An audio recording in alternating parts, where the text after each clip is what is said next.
দাওয়া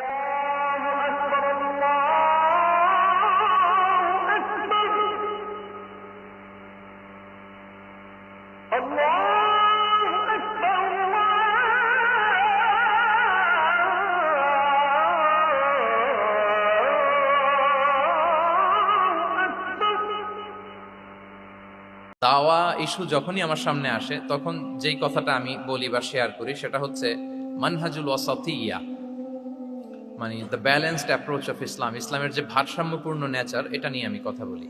এবং আমার আলোচনার শুরুতে আমি সূরাতুল বাকারার 143 নম্বর আয়াত তেলাওয়াত করেছি, যেখানে আল্লাহ তাআলা বলছেন ওয়াকাযালিকা জাআলনাকুম উম্মাতান ওয়াসাতা লিতাকুনু শুহাদা আলান নাস, অনুরূপভাবে আমি তোমাদেরকে মধ্যমপন্থী জাতি বানিয়েছি বা মধ্যমপন্থী জাতি হিসেবে আবির্ভূত করেছি।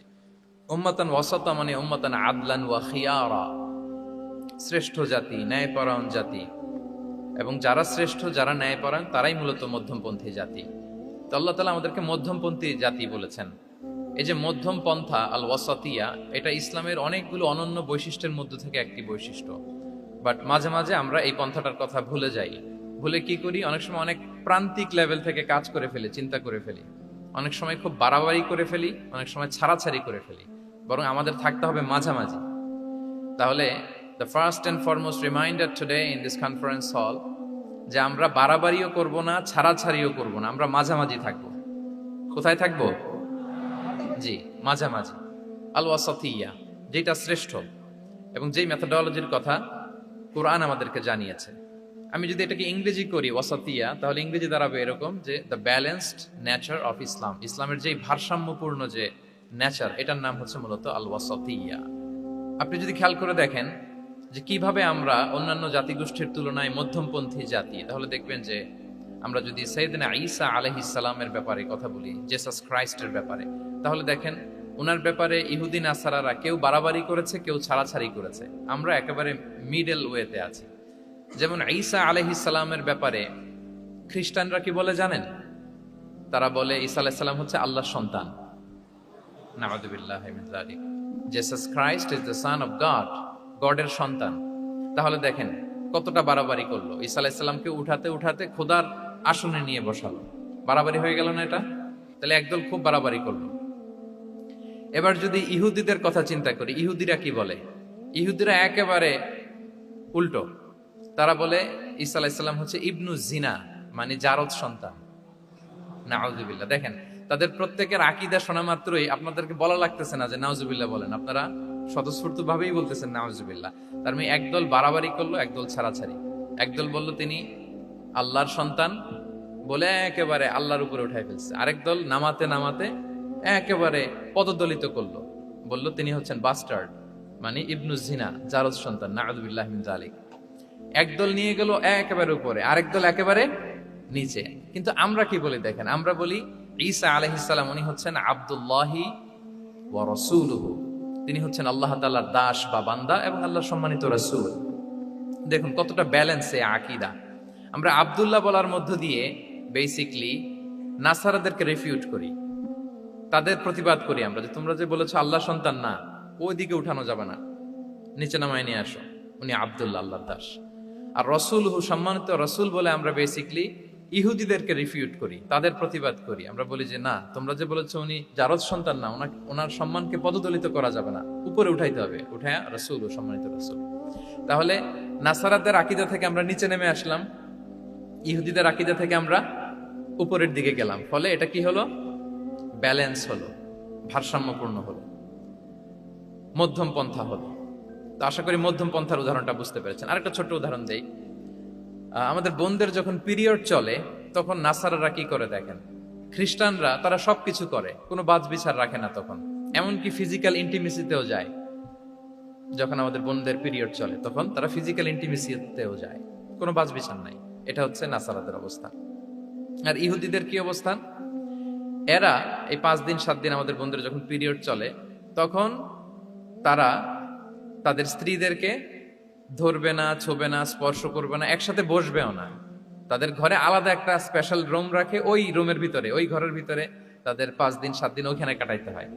তোমরা আবার সুস্থ হলে তারপরে আসবে। দেখেন একদল খুব বাড়াবাড়ি করলো, আরেক দল ছাড়াছাড়ি করলো। কিন্তু আমাদের ইসলামে আমরা ব্যালেন্স, যে বোনদের যখন পিরিয়ড চলে হাজবেন্ড ওয়াইফ তখন স্বাভাবিক মেলামেশা কথাবার্তা ঘরের টুকিটাকি কাজ সবই করতে পারবে, ইল্লাল জিমা, যেটা আমরা ফিজিক্যাল ইন্টিমেসি বলি, ওইটা ছাড়া আমরা সবই করতে পারবো।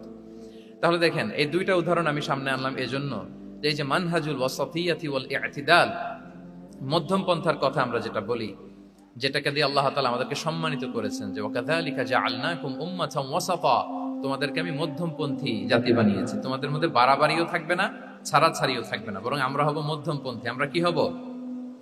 কি হব? তো প্রিয় ভাইরা, প্রথম কথা হচ্ছে আপনি যখন দাওয়া বলবেন তখন আমাকে মধ্যম পন্থা বলতেই হবে। আমরা যখন ইসলাম শিখবো শিখাবো, ইসলাম বুঝবো বুঝাবো, এই সব ক্ষেত্রে আমাদেরকে মধ্যম পন্থা অবলম্বন করতে হবে। আমাদের খেয়াল রাখতে হবে আমরা যেন এক্সট্রিম লাইনে না যাই, আবার খুব এক্সট্রা লিবারেল যেন না হয়ে যায়, আমরা যেন মধ্যমপন্থী একটা অবস্থানে থাকি।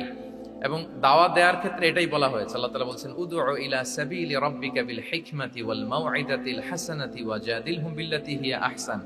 নবী, আপনি লোকদেরকে আল্লাহর পথে ডাকুন, বিল হিকমা, প্রজ্ঞার সাথে, সুন্দর সুন্দর উপদেশ সহকারে, এবং কখনো তর্ক বিতর্কে জড়ানো লাগলে সেটা উত্তম ভাবে আপনাকে জড়াতে হবে। তার মানে এই যে ইসলাম বোঝার ক্ষেত্রে, প্রচারের ক্ষেত্রে মধ্যম পন্থার নীতি, যেটা প্রজ্ঞা বা সুন্দর উপদেশমালা দিয়ে দাওয়াত দেওয়া, এটাও মূলত মধ্যম পন্থারই বহিঃপ্রকাশ।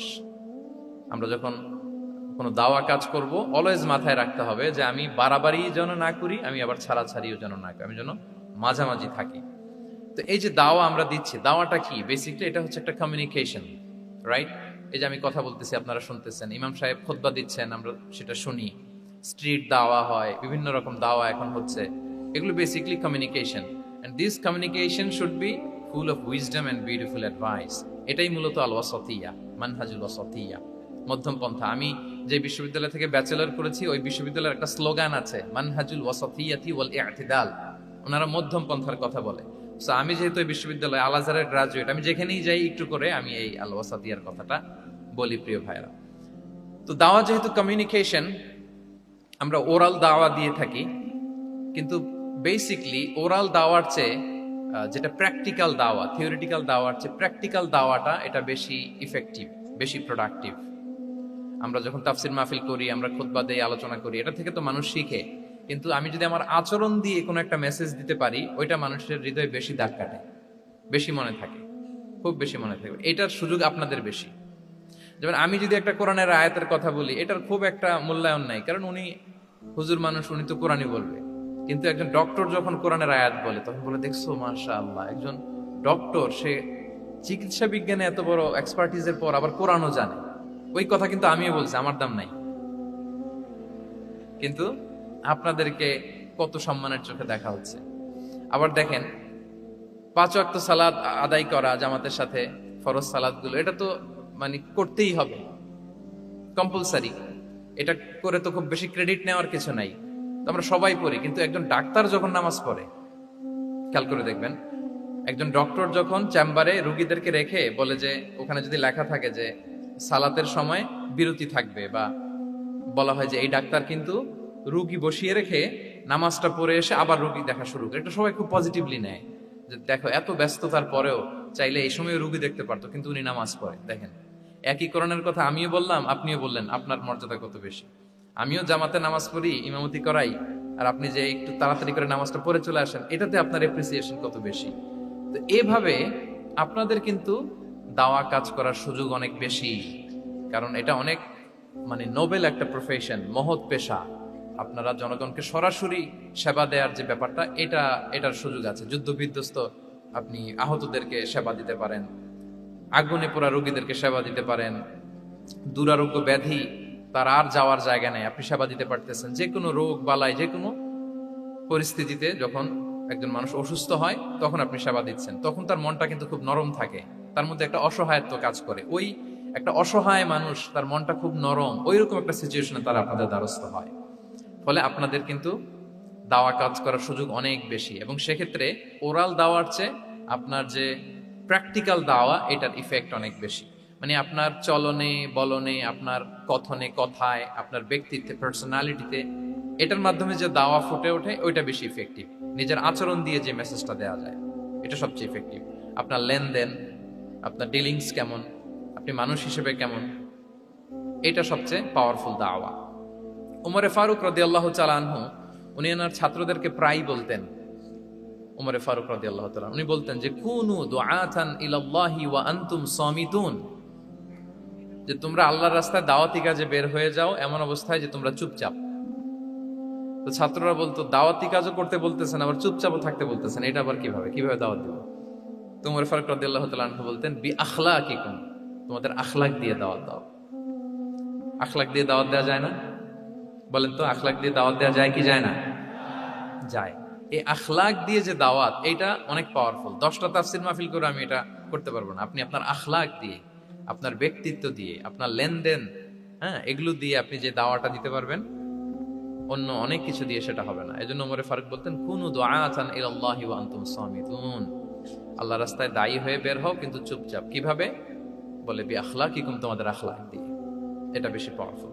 এবং রাসূল সাল্লাল্লাহু আলাইহি ওয়াসাল্লামের ব্যাপারে যখন জিজ্ঞেস করা হতো আম্মাজান আয়েশা রাদিয়াল্লাহু তাআলা আনহাকে যে রাসূল সাল্লাল্লাহু আলাইহি ওয়াসাল্লামের আচরণ কেমন ছিল, তখন আম্মাজান আয়েশা বলতেন যে কানা খুলুকুহু আল কোরআন, কোরআনই ছিল রাসূল সাল্লাল্লাহু আলাইহি ওয়াসাল্লামের চরিত্র। পুরো কোরআনে 30 পারায় থিওরিটিক্যালি যা বলা আছে রাসূল সাল্লাল্লাহু আলাইহি ওয়াসাল্লামের জীবনীতে প্র্যাকটিক্যালি সেটা দেখানো আছে। তো আম্মাজান আয়েশা বলতেন কানা খুলুকুহু আল কোরআন, রাসূল সাল্লাল্লাহু আলাইহি ওয়াসাল্লামের চরিত্র ছিল কোরআন। ইনদামা রাসূলুল্লাহ সাল্লাল্লাহু আলাইহি ওয়াসাল্লাম ইয়ামশি আলাল আরদ কাআন্নাল কোরআনা ইয়ামশি আলাইহি, রাসূল সাল্লাল্লাহু আলাইহি ওয়াসাল্লাম যখন মদিনার রাস্তা দিয়ে হেঁটে যেতেন, as if a living Quran is walking on the street, মনে হতো একটা জীবন্ত কোরআন রাস্তা দিয়ে হেঁটে হেঁটে যাচ্ছে। তো তাহলে we should try to be a living দাঈ, জীবন্ত দাঈ, প্র্যাকটিক্যাল দাঈ। এটা যদি আমরা হইতে পারি তাহলে অনেক বেশি ইম্প্যাক্ট করা যাবে সোসাইটিতে, অনেক ইনফ্লুয়েন্স করা যাবে। যেটা বললাম যে আমাদের সততা, আচরণ, ব্যক্তিত্ব, পার্সোনালিটি, এগুলো দিয়ে আমরা যে দাওয়াটা দিতে পারি, ওরাল দাওয়া, বক্তব্য দিয়ে, এটা অনেক সময় সম্ভব হয় না। এবং ডাক্তারদের জন্য এটা অনেক বড় একটা সুযোগ। তাহলে ইন্ট্রোডাক্টরি ডিসকাশনে আমি দুটা বিষয়ে কথা বললাম। এক হচ্ছে আমাদেরকে মধ্যমপন্থী হইতে হবে, মানহাজুল ওয়াসাতিয়া ওয়াল ইআতিদাল, 1 নম্বর। 2 নম্বর হচ্ছে লিভিং দাঈ হওয়ার চেষ্টা করতে হবে, এটা বেশি প্রোডাক্টিভ এন্ড ইফেক্টিভ। বুঝতে পেরেছেন সবাই? মাশাআল্লাহ। এবার চলুন যে রাসূল সাল্লাল্লাহু আলাইহি ওয়াসাল্লামের যে প্রফেটিক দাওয়া মেথোডোলজি, কিভাবে উনি দাওয়া কাজের আঞ্জাম দিতেন, সেখান থেকে আমাদের নেয়ার আধুনিক সময়ের এর প্রাসঙ্গিকতা কি আছে, আমি 10টা পয়েন্টে আজকের এই সেমিনারে কিছু কথা উপস্থাপনের চেষ্টা করব। ওমা তাওফীক ইল্লা বিল্লাহ। 1 নাম্বার কথা হচ্ছে, আমরা যে দাওয়া দিব, এই দাওয়া language should be very soft and mild and very touchy. দাওয়া ল্যাঙ্গুয়েজ হইতে হবে ভেরি সফট। সব সময় ইফ ইউ টক অ্যাবাউট দাওয়া, this language should be very soft and mild and touchy. দাওয়ার কথা বললে হয়তো আপনি পলিটিক্স করেন, ওইটা আলাদা কথা। আপনি জেহাদের ময়দানে, ওইটা আলাদা কথা। আমি জেহাদ পলিটিক্স নিয়ে কথা বলতেছি না, আই এম টকিং অ্যাবাউট দাওয়া। যদি আপনি দাওয়া সেমিনারের কথা বলেন, যদি মেডিকেল দাওয়া সোসাইটি নাম দেন, দাওয়া বললে আমাকে বলতে হবে দাওয়ার language should be very soft and mild. আমরা এটা অনেক সময় ভুল করে ফেলি, এটা করা যাবে না। কারণ আপনি হৃদয় থেকে যদি কোনো কথা বলেন, এটা শ্রোতার হৃদয়ে যে টাচ করে। আল্লাহর হাবিব সাল্লাল্লাহু আলাইহি ওয়াসাল্লামের কথাগুলো নিয়ে এত আলোচনা, বিশ্লেষণ, কথাগুলো এত অ্যাপিলিং কেন, এত আবেদনময় কেন? এর কারণ হচ্ছে রাসূল সাল্লাল্লাহু আলাইহি ওয়াসাল্লাম যা বলেছেন তিনি হৃদয় থেকে বলেছেন। হৃদয় থেকে কথা বেরোলে এটা শ্রোতার হৃদয়ে যে টাচ করে। একটা ছোট্ট আয়াত আমি তেলাওয়াত করি, সূরা তাহার। আল্লাহ তাআলা বলছেন ফাকুলা লাহু কাওলান লাইয়িনা লাআল্লাহু ইয়াতাযাক্কারু আও ইয়াখশা। আল্লাহ তাআলা মূসা আলাইহিস সালাম এবং হারুন আলাইহিস সালাম, ওনাদের দুইজনকে বলছেন যে তোমরা দুই ভাই মিলে যাও ফেরাউনের কাছে, যে দাওয়াত দাও এবং কোমল ভাষায় দাওয়াত দাও। কি ভাষায়? কোমল ভাষায় দাওয়াত দাও। কাওলান লাইয়িনা, use very soft and mild language, very touchy language. Soft এবং কোমল ভাষায় দাওয়াত দাও কাকে? পৃথিবীর সবচেয়ে বড় সন্ত্রাস, তাই না? দুর্ধর্ষ সন্ত্রাস, খোদাদ্রোহী, তারপর সীমালঙ্ঘনকারী। আপনি যত নেগেটিভ যা বলবেন সব যাবে ওর সাথে।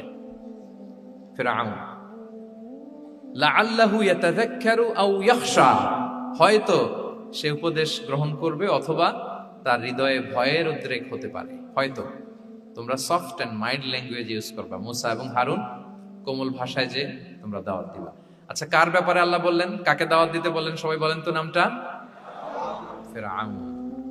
আচ্ছা, ফেরাউনের ক্ষেত্রে আল্লাহ তাআলা বললেন যে soft and mild language use করো, নরম ভাষা। আমাকে উত্তর দেন, আমাদের কারেন্ট সময় আমরা যাদেরকে জালিম বলি, যাদেরকে খারাপ বলি, ফাসিক বলি, পাপাচারী ধরেন যে আমার মতে বা আপনাদের মতে যে সবচেয়ে খারাপ পাপাচারী জালিম, ওই জালিমটা কি ফেরাউনের চেয়ে বড় জালিম? আমাদের চোখে যে জাহান্নামী, যে নিকৃষ্ট খারাপ পাপী যাকে আমি মনে করি, যদিও এরকম মনে করার সুযোগ আমাদের নাই, কে জান্নাতি কে জাহান্নামী এটা ডিসাইড করবে কে? আল্লাহ তাআলা। কিন্তু আমাদের চোখে যে পাপী, যে ভুল করেছে, যে জালিম, ওই জালিমগুলো খারাপ লোকগুলো কি ফেরাউনের চেয়ে বেশি খারাপ ছিল? ছিল? ওই ফেরাউনের ক্ষেত্রে আল্লাহ বলেছেন ফাকুল আলাহু কাওলান লাইকিনা, সফট ল্যাঙ্গুয়েজ ইউজ করো মুসা এবং হারুন, কোমল ভাষা ব্যবহার করো, হয়তো তার ভুল ভেঙে যাবে, হয়তো সে উপদেশ গ্রহণ করবে। তো তাহলে দেখেন কত বড় ভুল আমরা করি। আমরা মাঝে মাঝে এমন অ্যাটাকিং মুডে কথা বলি, এমন আগ্রাসী হয়ে কথা বলি, ওর মানার একটা সুযোগ থাকলেও ও মানবে না। কি বলেন? যাও মানার একটু ইচ্ছা ছিল, আমার এই অ্যাটিটিউডের কারণে সে আর এটা শুনবে না। এটাই মানুষের স্বভাব। আপনি আগ্রাসী হয়ে অ্যাটাকিং হয়ে কথা বলে মানুষ এটা শোনে না। তাহলে দাওয়ার প্রফিটিক 1 নাম্বার মেথোডোলজি হচ্ছে দাওয়ার ল্যাঙ্গুয়েজ হইতে হবে very soft and very mild. আল্লাহ তাআলা সূরাতু আলে ইমরানে বলছেন ফাবিমা রাহমাতিন মিনাল্লাহি লিনতা লাহুম ওয়ালাউ কুনতা ফাদদান গালিযাল কলবি লানফাদ্দু মিন হাওলিক। নবী হে, আল্লাহর অনুগ্রহে আল্লাহর রহমতে আপনি কোমল ভাষী হয়েছেন।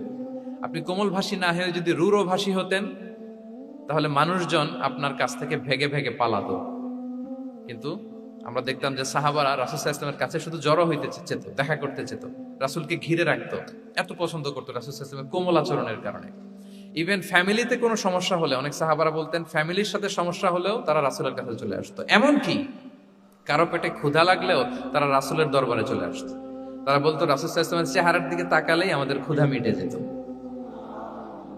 কি কোমল ভাষী ছিলেন, কত সুন্দর সফট ল্যাঙ্গুয়েজ রাসূল সাল্লাল্লাহু আলাইহি ওয়াসাল্লাম ইউজ করেছেন। হ্যাঁ, রাসূল সাল্লাল্লাহু আলাইহি ওয়াসাল্লাম কখনো যে কঠোর ভাষায় কথা বলতেন না তা না, মাঝে মাঝে বলতেন, কিন্তু বেশিরভাগ ওনার দাওয়া ছিল সফট এন্ড মাইল্ড। মাঝে মাঝে প্রেক্ষাপটের আলোকে রাসূল সাল্লাল্লাহু আলাইহি ওয়াসাল্লাম অনেক সময় তেজস্বী জ্বালাময়ী ভাষণ দিতেন, মনে হতো ব্যাটালিয়নকে কমান্ড করছেন। এটা মাঝে মাঝে চেহারা লাল হয়ে যেত, গড়গড় করতেন যুদ্ধের আগে। কিন্তু রেগুলার বেসিসে রাসূল সাল্লাল্লাহু আলাইহি ওয়াসাল্লাম খুব কোমল ভাষায় কথা বলতেন। তাহলে 1 নম্বরে যেটা জানলাম, যদি আপনি দাওয়া মেন্টালিটি, দাওয়া মোডে থাকতে চান, আপনার ভাষা হতে হবে শক্ত না নরম? সফট হইতে হবে, কোমল। কারোর প্রতি আগ্রাসী হয়ে যেন আমরা কথা না বলি, অ্যাটাকিং মুডে যেন না বলি, বললেও শুনবে না। এটাই মানুষের নেচার, সফট ল্যাঙ্গুয়েজে বলতে হয়। ফেরাউনকে যদি বলা হয় ওর সাথে ভালোভাবে বলো, তো আমাদের আশেপাশে যারা আছে এরা তো আরো এদেরকে সম্মান দিয়ে নরম করে বলা উচিত। কি বলেন? জি, 1 নম্বর গেল। 2 নম্বর হচ্ছে দাওয়াকে ফলপ্রসূ করতে হলে রাসূল সাল্লাল্লাহু আলাইহি ওয়াসাল্লাম যেটা করতেন, শ্রোতাদের অনেক সময় মনোযোগ আকর্ষণের জন্য উনি অনেক ধরনের টুলস, অনেক ধরনের জিনিস তিনি ব্যবহার করতেন। যেমন একটা পদ্ধতি রাসূল সাল্লাল্লাহু আলাইহি ওয়াসাল্লামের ছিল, রাসূল সাল্লাল্লাহু আলাইহি ওয়াসাল্লাম মানুষের আকর্ষণ বৃদ্ধির জন্য মাঝে মাঝে প্রশ্ন ছুড়ে দিতেন অডিয়েন্সকে, drawing attention of the listener by throwing questions. Question throw করার মাধ্যমে অ্যাটেনশন গ্রো করতেন। হাদিসে এরকম অনেক উদাহরণ পাওয়া যায়।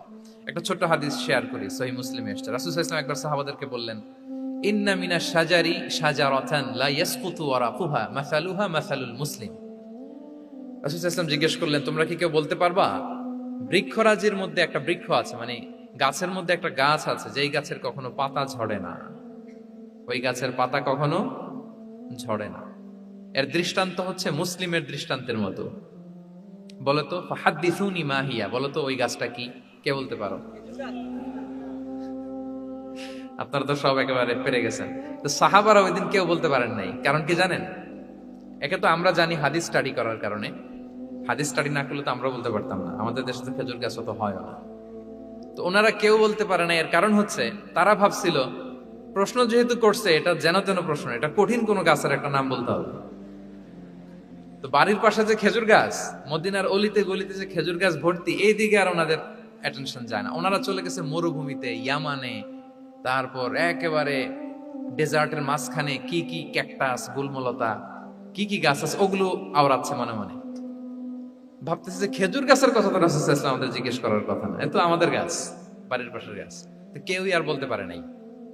এরপর রাসূল সাল্লাল্লাহু আলাইহি ওয়াসাল্লাম যখন দেখলেন সবাই অপারগ, রাসূল সাল্লাল্লাহু আলাইহি ওয়াসাল্লাম বললেন, ইন্নাহা আন-নাখলা, এটা হচ্ছে খেজুর গাছ, ডেট প্লান্ট। তো আব্দুল্লাহ ইবনে উমর রাদিয়াল্লাহু তাআলা আনহু বাড়িতে যাওয়ার পরে ওমরে ফারুককে তার বাবাকে বললেন যে, বাবা, আজকে যে রাসূল সাল্লাল্লাহু আলাইহি ওয়াসাল্লাম প্রশ্ন ছুড়ে দিলেন, আপনারা যে কেউ পারলেন না, উত্তরটা কিন্তু আমি পারতাম। তো ওমরে ফারুক বললেন, বলো কি তুমি পারতা? তো বললা না কেন? তুমি আজকে উত্তর দিতে পারলে তো রাসূলের সামনে আমার বুকটা এত বড় হয়ে যেত। মানে লাল উট পেলে আরবরা যেই খুশি, আমি এর চেয়ে বেশি খুশি হতাম। তখন উনি বললেন যে আপনি পারতেছেন না, অন্যান্য বয়স্ক সাহাবারা পারতেছে না, মুরব্বীরা কেউ যেহেতু বলে নাই, আমি বিনয়ের খাতিরে উত্তরটা দেই নাই, কিন্তু আমি জানতাম যে এটা খেজুর গাছ। তাহলে দেখেন রাসূল সাল্লাল্লাহু আলাইহি ওয়াসাল্লাম অ্যাটেনশনটাকে ড্র করার জন্য প্রশ্ন ছুড়ে দিতেন।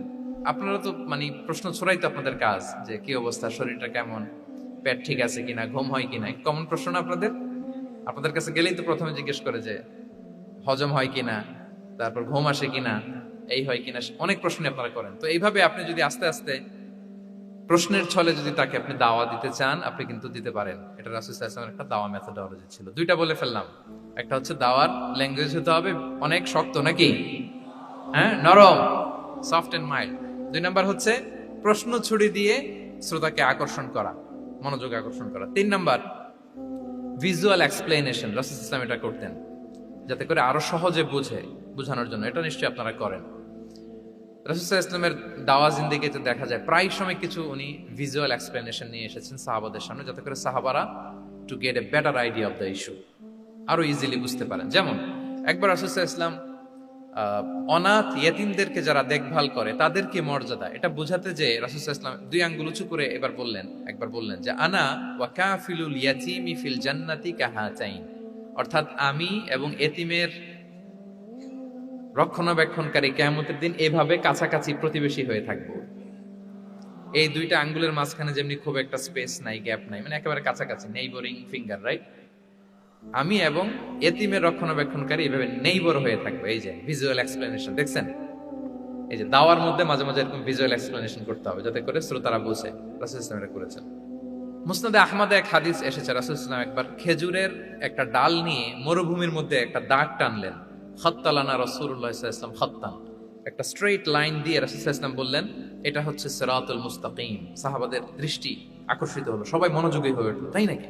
এটা সিরাতুল মুস্তাকিম, যে দোয়া আমরা প্রতিদিন করি, ইহদিনাস সিরাতাল মুস্তাকিম। খেজুরের ডাল দিয়ে স্ট্রেইট লাইন কেটে বললেন এটা হচ্ছে সিরাতুল মুস্তাকিম। এবার ওই খেজুরের ডাল দিয়ে ডানে বায়ে অনেকগুলো ছোট ছোট দাগ কাটলেন আর বললেন হ্যাঁ দিহি সুবুলুশ শাইতান, এগুলো হচ্ছে শয়তানের রাস্তা, এটা হচ্ছে মুস্তাকিম সোজা রাস্তা যেটা জান্নাতে যায়। আর ডানে বায়ে অনেকগুলো দাগ কাটলেন, ডেকে বললেন এই প্রতিটি রাস্তায় একটা করে শয়তান বসে থাকে আর সে তোমাদেরকে টেম্পটেশন দিতে থাকে, প্রভোকেশন করতে থাকে, ধোঁকা দিতে থাকে, ওয়াসওয়াসা দিতে থাকে। ডানে বায়ে না তাকিয়ে এই সিরাতুল মুস্তাকিমের পথেই অবিচল থাকতে হবে।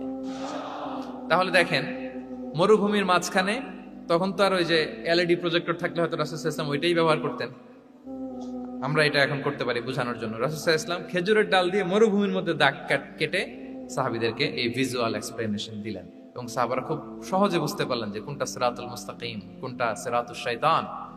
এভাবে রাসূল সাল্লাল্লাহু আলাইহি ওয়াসাল্লাম ভিজুয়াল এক্সপ্লেনেশন ইউজ করতেন। আমরা বিশ্বাসীরা যে ভাই ভাই, মুমিনরা যে ভাই ভাই, আমাদের সম্পর্ক যে কত সুদৃঢ় মজবুত, এটা বোঝাতে যে একবার রাসূল সাল্লাল্লাহু আলাইহি ওয়াসাল্লাম বললেন আল মুমিনু লিল মুমিনি কাল বুনিয়ান, বিশ্বাসীরা তাদের সম্পর্ক হচ্ছে কাল বুনিয়ান, একটা সুদৃঢ় প্রাচীরের মতো, সীসা ঢালা প্রাচীরের মতো। ইয়াশুদ্দু বা'দুহু বা'দা, যেটার এক পাশ আরেক পাশকে মজবুত করে। Strengthening one part the others, এক পার্ট আরেক পার্টকে মজবুত করে। যেমন এই বিল্ডিং, এদিকে ভেঙে ফেললে এটা নড়বড়ে হয়ে যাবে। তিনি বুঝালেন যে সুদৃঢ় প্রাচীরের মতো হচ্ছে বিশ্বাসীদের সম্পর্ক। এটা বলে ওয়াসাব্বাকা বাইনা আসাবিহি, মানে ডান হাতের আঙ্গুলগুলো বা হাতের ভেতরে ভেবে ঢুকিয়ে দিলেন, বললেন যে এরকম মজবুত। সুবহানাল্লাহ। এই যে এই হাতের আঙ্গুলগুলো এই হাতে ঢুকিয়ে এরকম চাপ দিলে খুব শক্ত হয় না, মজবুত হয় না? রাসূল সাল্লাল্লাহু আলাইহি ওয়াসাল্লাম বললেন আমাদের বন্ধন হচ্ছে এরকম সুদৃঢ় মজবুত, সুদৃঢ় সীসা ঢালা প্রাচীরের মতো। আল্লাহু আকবার। তাহলে এই যে ভিজুয়াল এক্সপ্লেনেশন, রাসূল সাল্লাল্লাহু আলাইহি ওয়াসাল্লাম বোঝানোর জন্য এই যে এরকম দাগ কাটা, কখনো এইভাবে, হাদিসে এরকম অনেক পাওয়া যায়। আমি অল্প কয়েকটা, সময়ের টাইম কনস্ট্রেন্টের কারণে অল্প কয়েকটা নিয়ে আসলাম। তাহলে এটা রাসূল সাল্লাল্লাহু আলাইহি ওয়াসাল্লামের একটা দাওয়া মেথোডোলজি ছিল, বোঝানোর জন্য কত ইজিয়েস্ট ওয়েতে তিনি অডিয়েন্সের কাছে পৌঁছাতে পারেন। তিনি প্রয়োজনে ভিজুয়াল এক্সপ্লেনেশনের সহায়তা নিতেন। কয়টা গেল মেথোডোলজি? তিনটা। 4 নাম্বার হচ্ছে গ্রাজুয়ালিটি, ধীরে ধীরে ধাপে ধাপে দাওয়া পরিচালনা করা, দাওয়া কাজ করা। এটাতে অনেক সময় আমরা ভুল করে ফেলি। আমরা অনেক সময় একটু রাশিং মেন্টালিটিতে থাকি, তাড়াহুড়ো। একজন ভাই নতুন দিনে ফিরছে, আগে হয়তো সংশয়বাদী ছিল, নাস্তিক ছিল, প্র্যাকটিস করতো না, এখন সে প্র্যাকটিসের ইচ্ছা করছে। এই সুযোগ পেয়ে আমি তারে বলা শুরু করলাম নামাজ পড়তে হবে, রোজা রাখতে হবে, যাকাত দিতে হবে, তোমার ওয়াইফের পর্দা করাইতে হবে, হালাল হারাম ও কয়েক ছাড়ছে, আমার সম্ভব না। ও বলবে ভাই আগে যাচ্ছিলাম ওইটাই ভালো ছিল, এতগুলো তো আমি মানতে পারবো না। তো এই যে আপনি তাকে দিন থেকে ভাগালেন, আপনার দাওয়া মেথোডোলজি জানা না থাকার কারণে আপনি তাকে ভাগালেন। একসাথে আপনি এত কথা বলবেন না। নতুন যখন কেউ দিনে ফিরে তাকে আপনি একসাথে এত কথা বলবেন না। নতুন যখন কোনো বোন ইসলামে আসতে চায় তাকে আপনি কঠিন করে বলবেন না। উপরে আমাদের বোনরা আছে, তাদেরকেও আমি বলবো সহজ করে বলেন। প্রথমে নামাজের কথা বলেন, নামাজ আস্তে আস্তে পড়ুক যতটুকু পারুক। প্রথমে হয়তো 5 ওয়াক্ত পারবে না, 1 ওয়াক্ত 2 ওয়াক্ত দিয়ে শুরু করবে, এরপর আস্তে আস্তে 5 ওয়াক্ত যাবে। এরপর তাকে একটু শালীন পোশাকের কথা বলেন, যে তুমি একটু শালীন পোশাক পরো, সেফটি সিকিউরিটির জন্য ভালো। সেটাতে অভ্যস্ত হলে তাকে হেজাবের দাওয়াত দিবেন আপনি, হেজাবে অভ্যস্ত হলে নেকাবে দাওয়াত দিবেন আপনি। এইভাবে গ্রাজুয়ালিটি, ধাপে ধাপে, একসাথেই কঠিন করে দিনকে উপস্থাপন করা যাবে না। দাওয়া is a gradual process, gradually যাইতে হবে। Beginning with the most important issue first, তারপর যেটা ইম্পর্টেন্ট, তারপর যেটা ইম্পর্টেন্ট, ধাপে ধাপে আপনি তাকে বলবেন। আপনারা নিশ্চয়ই সবাই মদ হারাম হওয়ার যে স্টেপগুলো আছে জানেন না? কয়বারে হারাম হয়েছে? 3 বারে। ওয়াসআলুনাকা আনিল খামরি ওয়াল মাইসির কুল ফীহিমা ইসমুন কাবীরু ওয়া মানাফিউ লিন-নাস ওয়া ইসমুহুমা আকবারু মিন নাফিহিমা। প্রথমে বললেন মদে কিছু উপকার আছে কিন্তু এটার গুনাহ বেশি, ক্ষতি বেশি, কিন্তু সামান্য উপকার আছে। তো মানুষ সচেতন হয়ে গেল যে না, এটা কিন্তু গুনাহ আছে, ক্ষতি আছে, সাবধান হইতে হবে। মদ খাওয়া কমায় দিল। আচ্ছা, এরপর বলা হলো ওয়ালা তাকরাবুস সালাতা ওয়া আনতুম সুকারা, মাতাল হয়ে মদ খাওয়া অবস্থায় নামাজে যেও না। কারণ কোন এক সাহাবী নামাজে এমন ভাবে তেলাওয়াত করলেন, অর্থ চেঞ্জ হয়ে গেল। ফলে দিনে 5 বার মদ খাওয়া যাবে না। এই আয়াত দিয়ে তো তাই বোঝা যায়, তাই না? 5 বারের জন্য যখন সাবধান হয়ে গেল, আরো তারা অভ্যস্ত হয়ে গেল।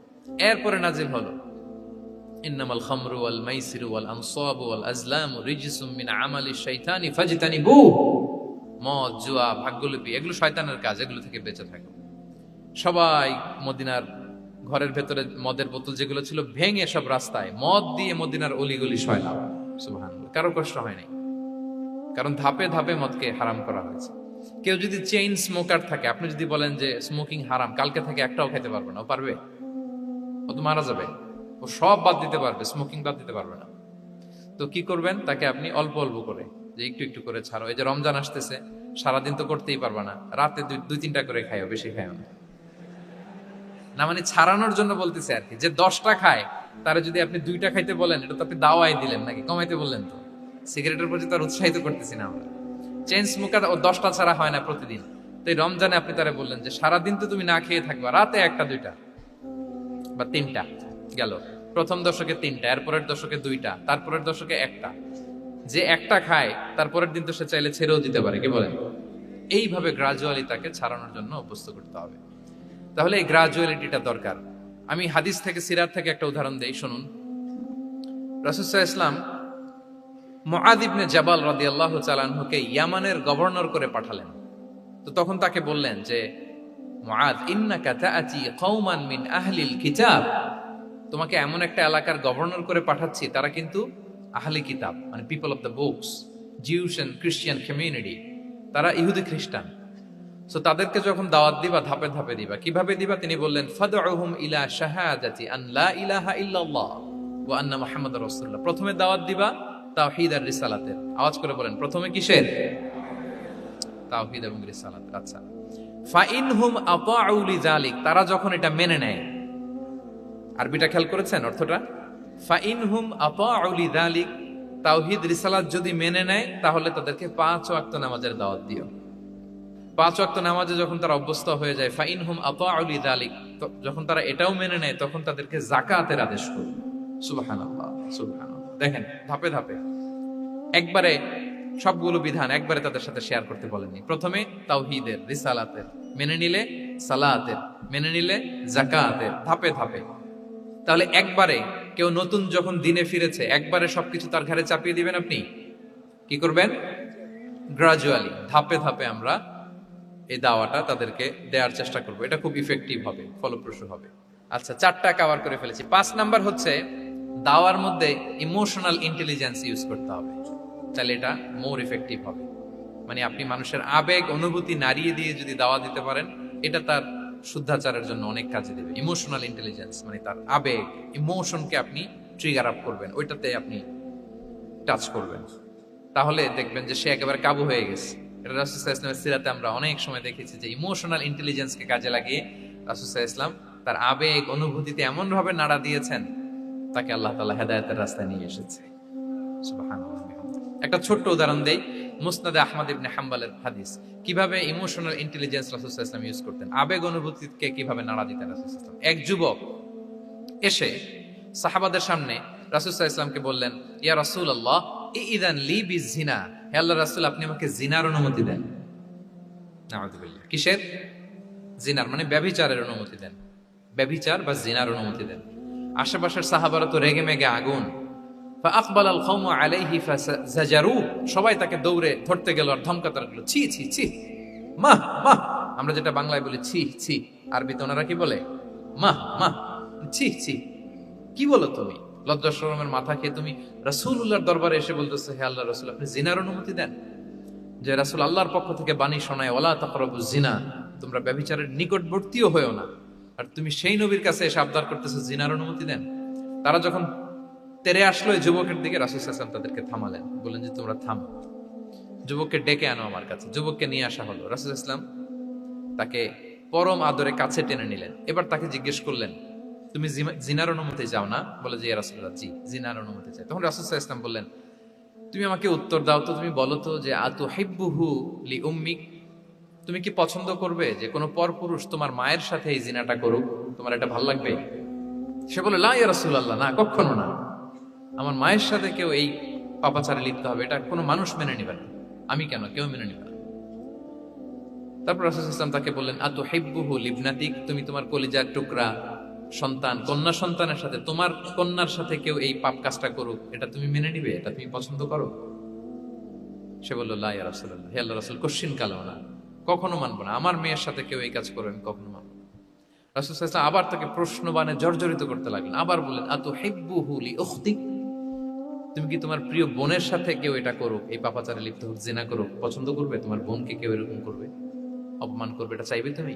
বলে, কখনো না, লা ইয়া রাসূলুল্লাহ, কখনো না, কেউই তো পছন্দ করবে না এটা। তখন রাসূল সাল্লাল্লাহু আলাইহি ওয়াসাল্লাম বললেন, তুমি যার সাথে জিনার অনুমতি চাইছো সে তো কারো না কারো মা, কারো না কারো মেয়ে, কারো না কারো বোন, তুমি এভাবে কেন ভাবতে পারো না? সুবহানাল্লাহ বিহামদি। এই কথা বলার পরে তো সে একেবারে ইমোশনালি এমন ড্যামেজ হয়েছে, লজ্জায় কাচুমাচু হয়ে মাথা নিচু করে দাঁড়ায়ছে। তখন রাসূল ইসলাম তার পিঠে একটা আলতো চাপড় মারলেন, পরম মমতায় আলতো চাপড় দিয়ে তার জন্য দোয়া করলেন, আল্লাহুম্মা গফির যামবাহ ওয়া তাহহির কলবাহ ওয়া হাসসিন ফারজাহ, আল্লাহ তুমি এই যুবকের পাপ মোচন করো, আল্লাহ তুমি তার অন্তরটাকে পরিশুদ্ধ করো, আল্লাহ তুমি তার চরিত্রটাকে নিষ্কলুষ করো। এই হাদিসের রাবি উনি বলতেছেন, ফালাম ইয়াকুন বা'দা যালিকাল ফাতা ইয়ালতাফিতু ইলা শাই, ওই দিনের পর থেকে এই যুবক কখনো কোনো পরনারীর দিকে রাস্তায় তাকায় নাই। এই ইমোশনালি যখন তাকে দুর্বল করা হলো, তাকে যখন এইভাবে রাসূল সাল্লাল্লাহু আলাইহি ওয়াসাল্লাম প্রেজেন্টেশন করলেন, হাদিসের বর্ণনাকারী বলেন, এরপরে আমরা কোনোদিন তাকে পরনারীর দিকে তাকাতে দেখি নাই। তার হৃদয়টাকে আল্লাহ তাআলা পরিশুদ্ধ করে দেন। রাসূল সাল্লাল্লাহু আলাইহি ওয়াসাল্লাম ইউযাক্কিহিম, কিভাবে মানুষকে পরিশুদ্ধ করতে দেখেন, কিভাবে তার আবেগ অনুভূতিকে নাড়িয়ে তার চিন্তার জগতে আলোড়ন সৃষ্টি করে তাকে এমন ভাবে কাবু করলেন যে রাসূল সাল্লাল্লাহু আলাইহি ওয়াসাল্লাম যেই দিকে তাকে গাইড করতেছে এখন সে সেদিকেই যেতে বাধ্য। সো এইটা আমাদেরকে করতে হবে, ইমোশনাল ইন্টেলিজেন্স কাজে লাগিয়ে মানুষের আবেগ অনুভূতিতে নাড়া দিয়ে যদি আপনি তাকে কোনো কথা, কোনো বার্তা, কোনো নাসিহাত করেন, তখন সেটা সে শোনে। এমন শুনে এমন ভাবে সে হেদায়েতের পথে আসে যেটা আমরা কল্পনাও করতে পারি না। তাহলে এটা যেন আমরা করি, এটা খুবই প্রোডাক্টিভ, এটা খুবই ইফেক্টিভ, এটা খুবই ফ্রুটফুল, কাজে দেয় মানুষকে ইমোশনালি তাকে দেওয়া। এই পয়েন্টটা বুঝতে পেরেছেন তো সবাই, না? আলহামদুলিল্লাহ। 6 নাম্বার মেথোডোলজি হচ্ছে দাওয়া should be full of love. দাওয়া বললে এটার সাথে লাভ থাকতে হবে, লাভ, ভালোবাসা। যদি আপনি দাওয়া বলেন, এখানে লাভ থাকতে হবে। ইট কামস উইথ লাভ, ভালোবাসা। ভালোবাসা দিয়ে আপনি মানুষের হৃদয় জয় করতে হবে। আমরা দায়ীরা অনেক সময় বেশি জাজমেন্টাল হয়ে যাই। আরব শায়েকরা বলে যে নাহনু দুআত লাসনা কুদাত, আমরা দায়ী, আমরা জাজ নই, উই আর নট জাজেস। আমাদের অনেক দায়ীরা আমরা ভুল করে ফেলি, আমরা বলি যে ও খারাপ, ও এইটা, ও জাহান্নামী, ও খারিজ, এরকম আমরা সবাইকে নাকচ করি। মনে হয় যেন সবাইরে জাহান্নামে পাঠাই, আমি একা জান্নাতে যেতে পারলেই সফল। আচ্ছা বলেন তো, সব গেল জাহান্নামে, আপনি একা শুধু জান্নাতে, ভাল লাগবে আপনার? এই যে আজকে আমরা এখানে সবাই ছাত্র, শিক্ষক, ডিস্টিংগুইশ গেস্টরা, উপরে আমাদের বোনরা, কত ভালো লাগতেছে না? ধরেন যে 2500 সিটিং ক্যাপাসিটির এই চীন মৈত্রী সম্মেলন কেন্দ্রে কেউ নাই, শুধু আপনি একা। এই বিশাল হল রুমে কেউ নাই, আপনি একা, ভাল লাগবে? তো সবাইকে জাহান্নামে পাঠিয়ে শুধু আমি জান্নাতে গেলে এটা আমার ভাল লাগবে না ওই জান্নাতে। সো আমরা কিভাবে আমাদের জান্নাতের দলকে ভারী করতে পারি, এই চেষ্টাটা আমাদের বেশি বেশি করতে হবে, কি বলেন? তাহলে দাওয়া should be full of love, কারণ ভালোবাসা দিয়ে যা জয় করা যায়, কঠোরতা দিয়ে তা করা যায় না। ভালোবাসা দিয়ে আপনি যেটা করতে পারবেন, কঠোরতা দিয়ে কখনো সেটা করতে পারবেন। আসুন আমরা হাদিস থেকে শুনি, সিরাত থেকে শুনি। আল্লাহর হাবিব সাল্লাল্লাহু আলাইহি ওয়াসাল্লাম মসজিদে নববীতে বসে আছেন সাহাবাদেরকে নিয়ে। হঠাৎ এক বেদুইনের আগমন। বেদুইন মানে যার মধ্যে নগর জীবনের কোনো নিয়ম কানুন সে দেখেনি, জানে না, বোঝে না। সিভিলাইজেশন বলতে যেটা বুঝি, ভদ্রতা, কার্টিসি, ম্যানার, এটা সে শিখেনি। এরকম এক বেদুইন অনেক দূর পল্লী থেকে মদিনার মসজিদে নববীতে এসেছে, কিন্তু সে ইসলাম ধর্ম গ্রহণ করেছে, মুসলিম। তো মসজিদে ঢুকে সে 2 রাকাত নামাজ পড়তেছে। এসে যে রাসূলকে সালাম দিবে, কথা, ওই কার্টিসিটাও নাই। রাসূল সাল্লাল্লাহু আলাইহি ওয়াসাল্লাম বসা ওইদিকে সাহাবাদের নিয়ে, সে তার মতো এসে এক জায়গায় মসজিদের সাথে তার উট বেঁধে সে 2 রাকাত নামাজ পড়ে দোয়া করতেছে আল্লাহর কাছে। কি দোয়া জানেন? দোয়ার মধ্যেও কাটিসি নাই। দোয়াতে বলে, ইয়া আল্লাহ, আল্লাহুম্মা আরহামনি ওয়ারহাম মুহাম্মাদা ওয়ালা তারহাম মা'ানা আহাদা। মানে আল্লাহ, তুমি শুধু আমারে রহম করো আর মুহাম্মদ সাল্লাল্লাহু আলাইহি ওয়াসাল্লামের রহম করো, আমাদের সাথে আর কাউরে রহম করো না তুমি। বেদুইন, তার মধ্যে আদাবু দোয়া, দোয়ার যে একটা এটিকেটস আছে, এটা তো তার জানা নাই। দোয়ায় অন্যদের জন্য দোয়া করলে যে নিজের লাভ, এটা সে জানতো না। আমি যদি বলি যে আল্লাহ এই ভাইদেরকে তুমি কবুল করো, তখন ফেরেশতারা বলে আল্লাহ যিনি দোয়া করতেছে আগে তাকে তুমি কবুল করো। কেউ অসুস্থ, আমি যদি বলি আল্লাহ আমার এই ভাইকে তুমি সুস্থ করো, আল্লাহর ফেরেশতারা বলে আল্লাহ যিনি দোয়া করলেন আগে তার রোগ বালাই থাকলে আগে তাকে সুস্থ করো। এই যে দোয়ার এটিকেটস, আদাব দোয়া, এটা সে জানতো না। সে দোয়া করতেছে আল্লাহুম্মা আরহামনি ওয়ারহাম মুহাম্মাদা ওয়ালা তারহাম মা'ানা আহাদা, শুধু আমারে রহম করো, মুহাম্মদ সাল্লাল্লাহু আলাইহি ওয়াসাল্লাম রহম, আর কাউরে না। তো রাসূল সাল্লাল্লাহু আলাইহি ওয়াসাল্লাম দূর থেকে দেখতেছেন এই দোয়া, আর বলতেছেন যে হায় রে, একটা প্রশস্ত জিনিসকে সে সংকীর্ণ বানায় ফেললো। আল্লাহর কাছে কি রহমের কোনো কমতি বা ঘাটতি আছে? নাই। সে তো দোয়াতে সবাইকে ইনক্লুড করতে পারতো। তো রাহমাতাল লিল আলামিন আল্লাহর হাবিব সাল্লাল্লাহু আলাইহি ওয়াসাল্লাম তিনি বুঝতে পেরেছেন যে এই লোকটা আসলে বেদুইন, তার মধ্যে ওই কার্টিসি নাই।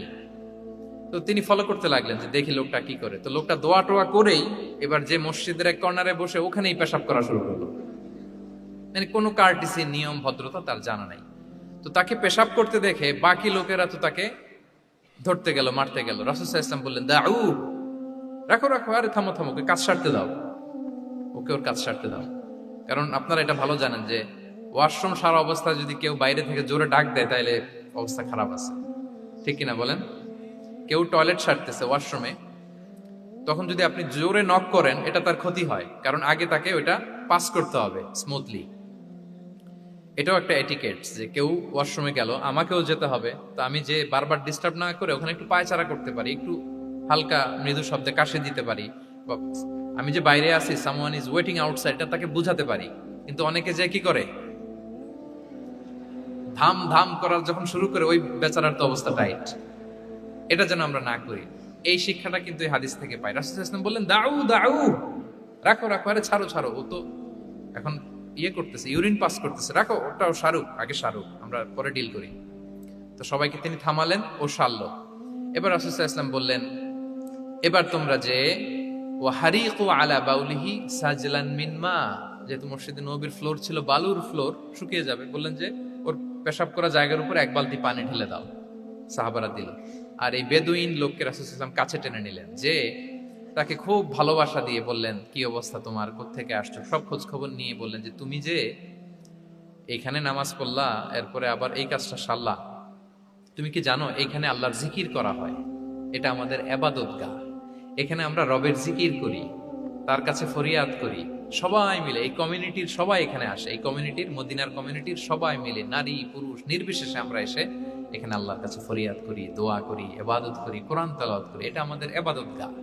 এইখানে কি এমন কাজটা করা তোমার ঠিক হলো? সে তো লজ্জায় কাচুমাচু হয়ে রাসূল সাল্লাল্লাহু আলাইহি ওয়াসাল্লামের কাছে ক্ষমা চেয়েছে। সুবহানাল্লাহ বিহামদিহি। একটা কঠিন পরিস্থিতিকে ভালোবাসা দিয়ে রাসূল সাল্লাল্লাহু আলাইহি ওয়াসাল্লাম কোথায় নিয়ে যেতেন, এটাকে পুরো হিস্ট্রি পাল্টে দিতেন, সিনারিও পাল্টে দিতেন। সাহাবারা অবাক হলো, তারাও শিখলো যে না, এরকম করা যাবে না। তখন তাকে এইভাবে ডিল করলেন। আর সাহাবারা যারা রাগারাগি করেছিল, সাহাবীদেরকে রাসূল সাল্লাল্লাহু আলাইহি ওয়াসাল্লাম বললেন, ফাইন্নামা বুইসতুম মুয়াসসিরিন ওয়া লাম তুবআসু মুআসসিরিন। মনে রেখো, তোমরা সহজপন্থী হয়ে প্রেরিত হয়েছো, তোমরা কঠিন কট্টরপন্থী হয়ে, জটিলপন্থী হয়ে প্রেরিত হও নাই। তোমরা কোনো কাজকে জটিল ভাবে সমাধানের দিকে যেও না, সহজ করে সলভ করবা। সুবহানাল্লাহ, সুবহানাল্লাহ। তাহলে দেখেন, ভালোবাসা দিয়ে রাসূল সাল্লাল্লাহু আলাইহি ওয়াসাল্লাম ওই বেদুইনকে যেভাবে আদব শিক্ষা দিলেন, তার হৃদয় জয় করলেন। কঠোরতা দিয়ে পারা যেত? বলেন তো, পারা যেত? পারা যেত না। তো 6 নাম্বার দাওয়া মেথোডোলজি হচ্ছে, দাওয়া should be full of love, full of love, full of well wishes. আপনি শুভকামনা, ভালোবাসা, এটা দিয়ে আপনি মানুষের হৃদয়ে যতটুকু জায়গা পাবেন, কঠোরতা দিয়ে পাবেন না। আরেকটা ছোট্ট উদাহরণ দেই। সুমামা ইবনে উসাল রাদিয়াল্লাহু তাআলা আনহু, উনি ইয়ামামার অধিপতি ছিলেন। রাসূল সাল্লাল্লাহু আলাইহি ওয়াসাল্লামকে হত্যা করতে এসেছিলেন গোপনে। কি করতে? হত্যা করতে। কি করতে বলেন সবাই? হত্যা করার জন্য এসেছিলেন। কিন্তু দুর্ভাগ্যক্রমে হত্যা করতে এসে সে ধরা পড়ে গেছে সাহাবীদের হাতে, হত্যা করতে পারে নাই সুমামা ইবনে উসাল। তো সাহাবীরা তাকে ধরে মসজিদে নববীর পিলারের সাথে বেঁধে রাখলো। বেঁধে রাসূল সাল্লাল্লাহু আলাইহি ওয়াসাল্লামকে ডাকলো। তারা বলল যে, ইয়া রাসূলুল্লাহ, দেখেন ইয়ামামা থেকে আসছে সুমামা ইবনে উসাল আপনাকে হত্যা করবার জন্য, তাকে আমরা ধরে ফেলেছি, আমরা বেঁধে রেখেছি। রাসূল সাল্লাল্লাহু আলাইহি ওয়াসাল্লাম তার কাছে যে তার খোঁজ খবর নিলেন প্রথম দিন, এবং তার সামনে যথারীতি তাওহীদ এবং রিসালার দাওয়াত দিলেন। ফিরে আসলেন। ফিরে এসে সাহাবাদেরকে বললেন, তোমাদের ঘরে ভালো রুটি আছে কার কাছে? রুটির কালেকশন, আটা পিষে রুটি বানাতে পারবে। একজন বলল আমি। বললো যে এটা সুমামাকে দিয়ে আসো। তো দিয়ে আসলো। আরেকজন বললো ভালো তাজা খেজুর আছে কার কাছে? এক সাহাবী বললেন আমার কাছে। রাসূল সাল্লাল্লাহু আলাইহি ওয়াসাল্লাম বললেন যাও, এটা সুমামাকে দিয়ে আসো। দিয়ে আসলেন। এরপরের দিন রাসূল সাল্লাল্লাহু আলাইহি ওয়াসাল্লাম যে আবার ইসলামের সৌন্দর্য, মাহাসিন আহকামি শারিয়া, ইসলামী শারিয়ার যে বিউটি অফ ইসলাম, এটা তুলে ধরলেন, ইসলামের যৌক্তিকতা তুলে ধরলেন। সে অবাক হতে লাগলো যে কিরে, যুদ্ধবন্দীদের সাথে মুহাম্মদ সাল্লাল্লাহু আলাইহি ওয়াসাল্লাম এবং তার অনুসারীরা এরকম আচরণ করে? সে তো যুদ্ধবন্দী, এত সুন্দর আচরণ।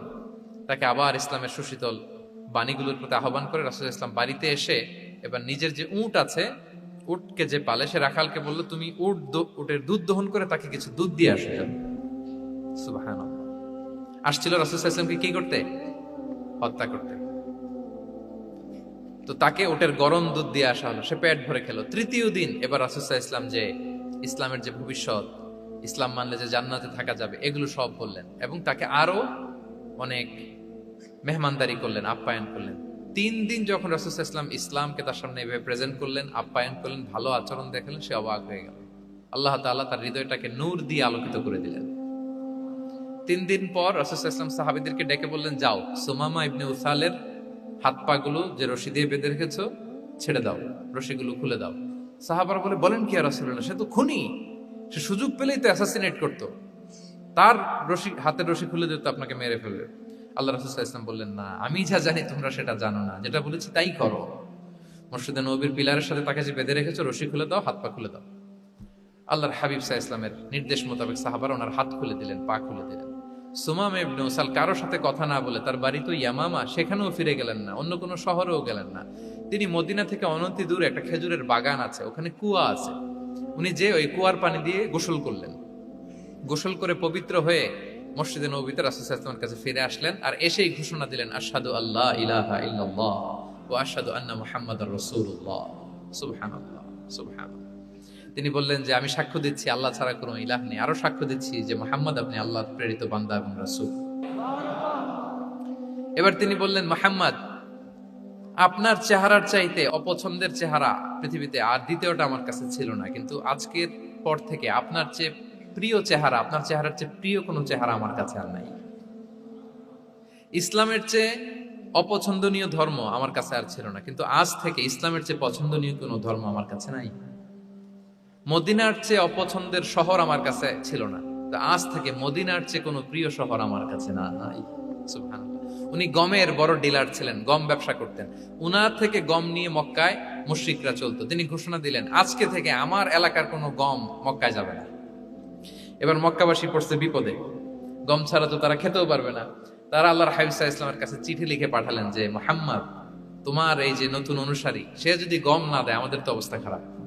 তুমি দয়া করে এই গমের সাপ্লাই আবার যাতে সে চালু করে তুমি একটু বলে দাও। আল্লাহ হাবিব সাল্লাল্লাহু আলাইহি ওয়াসাল্লাম আবার সুমামা ইবনে উসালকে বলে দিলেন, আবার সে সাপ্লাই চালু করলো। সুবহানাল্লাহ বিহামদি। এবং তিনি প্রথম তালবিয়া পাঠ করে উমরা করেছিলেন। তাহলে দেখেন, আসলো খুনি হয়ে, আসলো কি হয়ে? খুনি হয়ে, আর ফিরে গেল নবী প্রেমিক হয়ে। সুবহানাল্লাহ। এটা কিভাবে সম্ভব হয়েছে? রাসূল সাল্লাল্লাহু আলাইহি ওয়াসাল্লামের উদারতা, ভালোবাসা। তাহলে আপনি যদি দাওয়ার কথা বলেন আমাকে, দাওয়া should be full of love.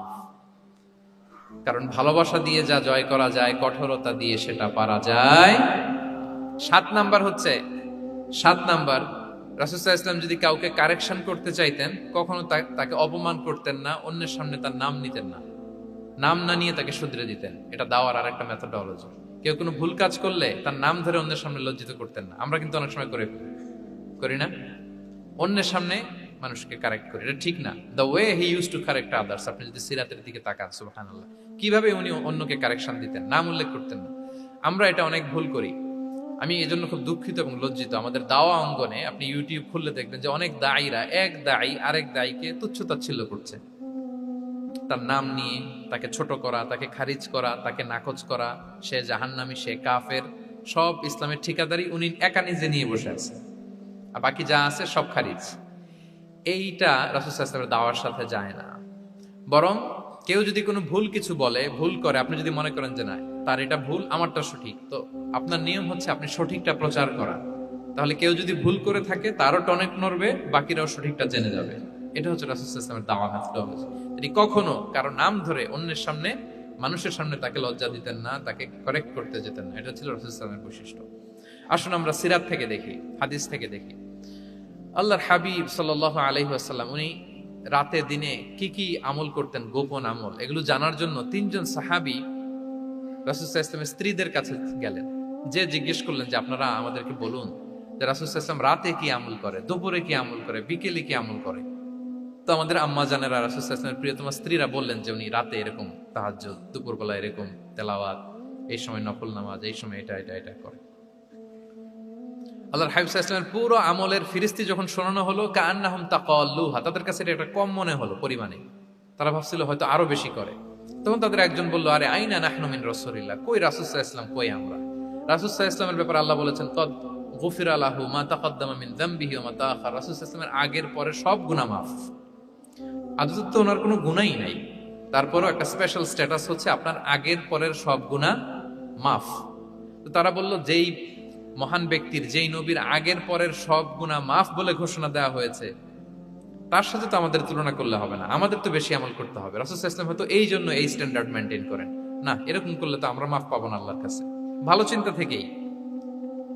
থেকেই তারা ভাবছেন যে না, আমাদের আমল আসলে কম হয়ে যাচ্ছে, বাড়াইতে হবে। রাসূল সাল্লাল্লাহু আলাইহি ওয়াসাল্লামের কথা ভিন্ন, আমাদের বাড়াইতে হবে। তো কি করতে হবে? একজন বলল, আজকে থেকে আমি সারা রাত নফল নামাজ পড়বো, সারা রাত ঘুমাবো না। নিয়ত করে ফেলছে, আমি সারা রাত নফল নামাজ, এশার পর থেকে যে নফল শুরু হবে ফজর পর্যন্ত, ঘুমটম নাই। আচ্ছা, গেল। আরেকজন বলল, আমি সারা বছর রোজা রাখবো, কালকে থেকে যে রোজা ধরবো আর ভাঙবো না, সারা বছর। আচ্ছা। আরেকজন বলল, আমার কয়েকজন স্ত্রী আছে, আমি আর স্ত্রীদের কাছে যাব না, আমি এখন থেকে সন্ন্যাসী, বৈরাগী জীবন যাপন করব, আমি আর কোনো নারীর কাছে যাচ্ছি না।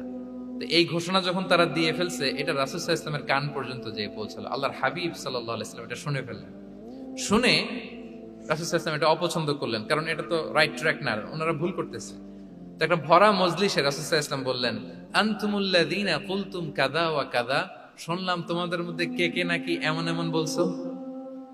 সুবহানাল্লাহ। তিনি বলতে পারে, এই আব্দুল্লাহ দাঁড়াও, এই আব্দুর রহমান স্ট্যান্ড আপ, এই দাঁড়াও, তুমি নাকি এটা বলছো। তুমি এটা বললে তো ওনারা লজ্জা পেতেন না, সবার সামনে লজ্জা পেতেন। উনি এটা না করে কাজ হাসিল হয়ে যাচ্ছে, বললেন আনতুমুল্লাযীনা কুলতুম কাযা ওয়া কাযা। অনেক বর্ণনা এরকম পাওয়া যায়, মা বালু আকওয়ামিন ইয়াফআলুনা কাযা ওয়া কাযা, মা বালু আকওয়ামিন ইয়াকুলুনা কাযা ওয়া কাযা। তাদের কি হলো, তারা এমন এমন বলে, তাদের হলোটা কি, তারা এমন এমন বলে। এইভাবে তিনি শুধরে দিতেন। তো বললেন, তোমাদের মধ্যে কেউ কেউ নাকি এটা বলে, এটা বলে। ওই 3 জনের তো টনক নড়ে গেছে, আর বাকিরা শুনতেছে। তখন রাসূল সাল্লাল্লাহু আলাইহি ওয়াসাল্লাম বললেন, না, এটা ঠিক নয়। আমি তোমাদের মধ্য থেকে সবচেয়ে বেশি মুত্তাকি, সবচেয়ে বেশি বুজুর্গ। ওয়াল্লাহি ইন্নী লা আখশাকুম লিল্লাহি ওয়া আতকাকুম লাহু, আমি তোমাদের মধ্যে থেকে আল্লাহকে সবচেয়ে বেশি ভয় পাই। বলেন তো, রাসূল সাল্লাল্লাহু আলাইহি ওয়াসাল্লামের চেয়ে বেশি আল্লাহকে ভয় পাওয়া কারো পক্ষে সম্ভব? আল্লাহর হাবিব সাল্লাল্লাহু আলাইহি ওয়াসাল্লামের চেয়ে বেশি মুত্তাকি হওয়া কারো পক্ষে সম্ভব? আমার নবীর চাইতে শ্রেষ্ঠ হওয়া সম্ভব? তার যে স্ট্যান্ডার্ড ইবাদতের, এটারে ছাড়াই যাওয়া সম্ভব? সম্ভব না। তো তিনি বললেন যে আমি রাত্রিবেলা ঘুমাই আসার পরে আবার শেষ রাতে তাহাজ্জুদও করি, ঘুমও আছে নামাজও আছে, ব্যালেন্স। আমি সোম বৃহস্পতিতে রোজা রাখি, সপ্তাহের বাকি দিনগুলোতে খাই। আবার আমার অনেক 9 জন স্ত্রী তো এট এ টাইমে ছিল, আমি স্ত্রীদের সাথে মেলামেশাও করি। তো আমি এগুলো সব ঠিক রেখে আল্লাহর সবচেয়ে প্রিয় মুত্তাকি হইতে সমস্যা হলো না। তোমাদের এত সমস্যা কোথায়? তোমাদের সমস্যা কোথায়? আমার চেয়ে শ্রেষ্ঠ যদি কেউ কিছু করতে চাও, এটা হবে না। আমি হচ্ছি স্ট্যান্ডার্ড। সুবহানাল্লাহ। দেখেন, এইভাবে যখন বললেন, ঠিক করে দিলেন যে তোমরা কে কে জানি এরকম নিয়ত করছো, এটা ভুল করেছো, বরং শুদ্ধ হবে এটা। ওই 3 জনের টনক নড়ে গেছে, তারা শুধরে নিয়েছেন, আর বাকিরা সঠিক মেসেজটা, সঠিক নির্দেশনাটা জেনে গেল। তাহলে ওনাদেরকে কারেকশন করা হয়ে গেছে না অলরেডি? বলেন তো, ওনারা যে ভুল করছে কারেকশন হয়েছে কিনা? কিন্তু তাদেরকে অপমান করা হয়েছে। এই ভুলটা আমরা অনেক সময় করি। অন্যের সামনে কখন নিজের ছেলেকে, নিজের স্ত্রীকে, বন্ধুকে অন্যের সামনে এইভাবে আমরা যেন কারেক্ট না করি। কাউকে সংশোধন করতে চাইলে আল্লাহর হাবিব সাল্লাল্লাহু আলাইহি সাল্লামের দেখানো পথেই যেন আমরা সংশোধন করি। এটা হচ্ছে এই হাদিসের 1 নম্বর শিক্ষা। আরেকটা শিক্ষা হচ্ছে ব্যালেন্স লাইফস্টাইল, ব্যালেন্স অ্যাপ্রোচ আমরা জানলাম। অনেকে মনে করে, আমার পরিচিত কয়েকজন লোক আছে, আমি বলছি, তারা থামাইছে কিনা জানি না, আমার কাছে এসে শোনাইতেছে, হুজুর আমি সারা বছর রোজা রাখি। তো আমি বলছি, আপনারা বলছে কি সারা বছর রোজা রাখতে? সারা বছর তো রোজা রাখা নিষেধ, এটাকে সময় বিসাল বলে, এটা নিষেধ। বরং সবচেয়ে বেশি যদি কেউ রাখতে চায়, রাসূল সাল্লাল্লাহু আলাইহি ওয়াসাল্লাম বলছে, তাহলে সাওমুল্লাহি দাউদ, সিয়ামু দাউদ, দাউদ আলাইহিস সালামের রোজা। এর চেয়ে বেশি না। একদিন রাখবা, আরেকদিন ভাঙবা, একদিন রাখবা, আজকে রোজা রাখলে কালকে খাবেন, কালকে রাখবেন, এরপরের দিন রাখবেন, এরপরের দিন ভাঙবেন। এর চেয়ে বেশি রাখা যায় না। লাগাতার রোজা রাখা নিষেধ। লাগাতার 6 মাস, 5 মাস, সারা বছর অনেকে রোজা রাখে, এটা না জানার কারণে। তাহলে এই যে ইসলামের যে ব্যালেন্স লাইফস্টাইল, এটা আমরা জানলাম। কাউকে কিভাবে শুধরে দিতে হবে, কারেক্ট করতে হবে, কারেকশনের ওয়ে, এটা আমরা জানলাম। আরেকটা হচ্ছে ইসলাম যে the combination of material and spiritual life, এইটার একটা তথ্য আমরা জানলাম যে আপনার এই দুনিয়াও লাগবে, আপনার আখিরাতও লাগবে। আপনি সব ছেড়ে দিয়ে শুধু আল্লাহর রাস্তায় চলে গেলে ওইটা ইসলাম শিখায় নাই। ইসলাম যে আমাদেরকে ফরিয়াদ শিখায়, প্রার্থনা শিখায়, রব্বানা আতিনা ফিদ দুনিয়া হাসানা ওয়া ফিল আখিরাতি হাসানা ওয়া কিনা আযাবান নার। হে আল্লাহ, আপনি দুনিয়াতেও হাসানা দেন, আখিরাতেও হাসানা দেন। আগে চাইছি কোনটা, আখিরাত না দুনিয়া? রব্বানা আতিনা ফিল আখিরাতি হাসানা ওয়া ফিদ দুনিয়া হাসানা, এরকম নাকি রব্বানা ফিদ দুনিয়া হাসানা? দেখেন, দুনিয়াটা আগে, দুনিয়াটা আগে। সো ব্যালেন্স, এই ভারসাম্য রাখাটা, আমি আলোচনা শুরুই তো করেছি ওয়াসাতিয়া, মানে ভারসাম্যপূর্ণ। ইসলামের নেচারটা হচ্ছে ব্যালেন্সড অ্যাপ্রোচ। এটা আমরা এই হাদিস থেকে শিখতে পারি। আমাদের অনেকেরই এটাতে ঘাটতি আছে, অনেক জ্ঞানী, অনেক স্কলার, অনেক তার কিছু, কিন্তু তার মধ্যে ভারসাম্য এবং পরিমিতি বোধ নাই। পরিমিতি বোধ, ভারসাম্য, ব্যালেন্স লাইফস্টাইল, এটা অনেকে অ্যাডপ্ট করতে পারে না। এটা বছরের পর বছর সাধনা করতে হয়, অ্যাডপ্ট করে নিতে হয় নিজের সাথে। তাহলে 7 নাম্বার হচ্ছে, কাউকে শুধরে দিতে চাইলে আপনি কিভাবে শুধরে দিবেন, এটা আমরা জানলাম। তাকে সবার সামনে লজ্জা দিয়ে শুধরে দেওয়া যাবে? তাহলে কৌশলে তাকে শুধরে দিতে হবে। পারা যাবে তো ইনশাআল্লাহ? 8 নাম্বার হচ্ছে, এটা দায়ীদের জন্য অনেক বড় রিমাইন্ডার। সেটা হচ্ছে, আমরা যে দাওয়া দেই, এটা খেয়াল রাখতে হবে, আমি যা বলি ওটা সবার আগে অ্যাপ্লাই করতে হবে নিজের মধ্যে। আমরা অনেক সময় এটা করে ফেলি যে ভালো একটা হাদিস শুনলে, কোরআনের আয়াত শুনলে, একটা কিছু শুনলে মনে করি যে এগুলো এই সবার জন্য, মানে এটা বাদ, এখান থেকে শুরু, লাইনটা এখান থেকে শুরু, এইখান থেকে যারা আছে এই সবাই এগুলো পালন করবে, আমি এটার বাইরে। দেখবেন যার সাথেই কথা বলেন, তার কোনো সমস্যা, তার দোষ, তার কিভাবে সেলফ ডেভেলপমেন্ট, আত্মোন্নয়ন, আত্মশুদ্ধি, শুদ্ধাচার, এগুলো নিয়ে কথা নাই। খালি বলি যে কি সমস্যা রে ভাই সমাজে, জানেন, শেষ হয়ে গেল দেশটা।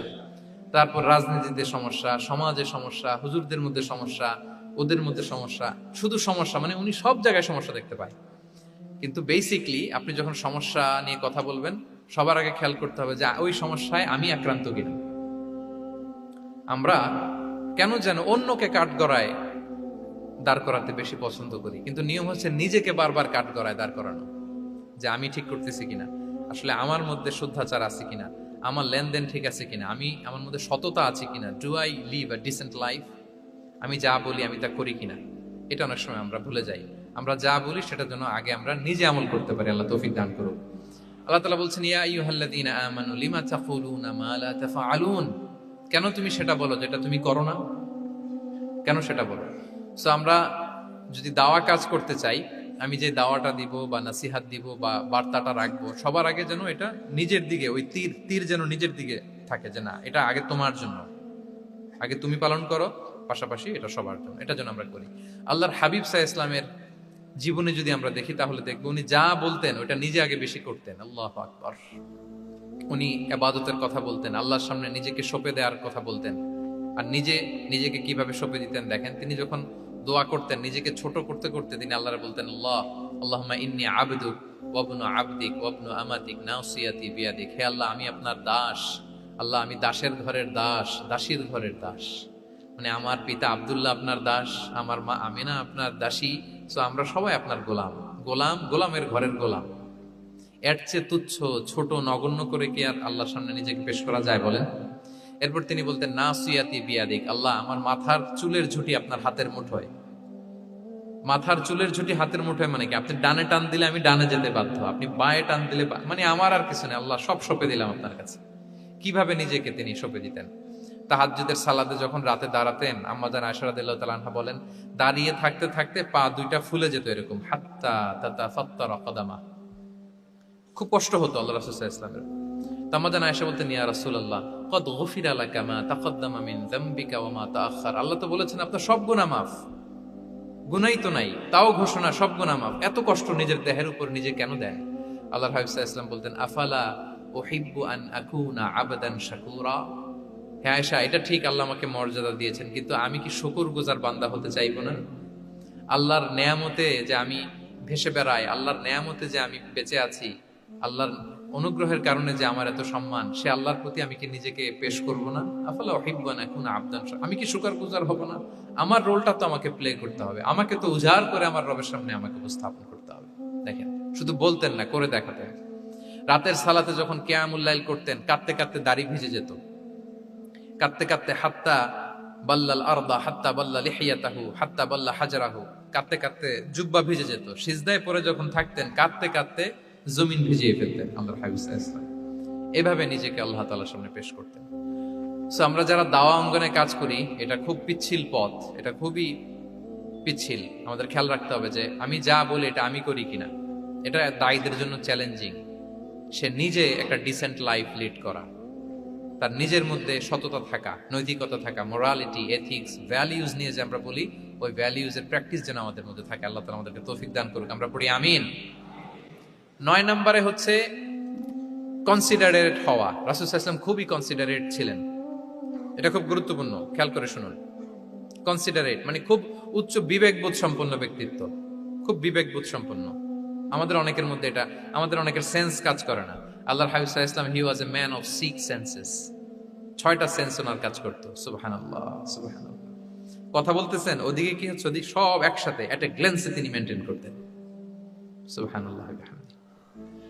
এই উচ্চ বিবেকবোধ সম্পন্ন হইতে হবে দাঈদের।